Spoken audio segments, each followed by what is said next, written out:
కొన్నిసార్లు మనకు ఒక తామర పువ్వు కనబడతా ఉంటుంది. కొన్ని ప్రాంతాలకు ప్రయాణం చేస్తున్నప్పుడు మురికి కాలువ, బురద కాలువ, కొన్నిసార్లు దానిలోంచి దుర్వాసన కూడా వస్తూ ఉంటుంది. దాని మీద చాలా పురుగులు కనబడతా ఉంటాయి. కానీ ఆ బురద మధ్యలో ఒక లోటస్ మనకి చక్కగా బ్లాజమ్ అయి ఉంటుంది.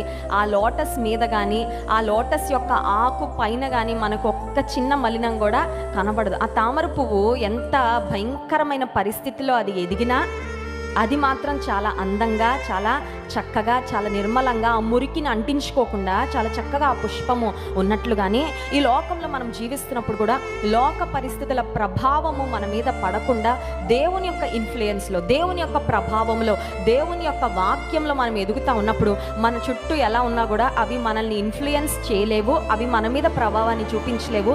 ఇంకొకటి ఏంటంటే మనమున్న ప్రాంతాన్ని, మనమున్న స్థలాన్ని, మనమున్న ప్రదేశాన్ని మనము దేవుని కొరకు ఇన్ఫ్లుయెన్స్ చేసేటట్లుగా దేవుడు మనల్ని నిలబెడతాడు.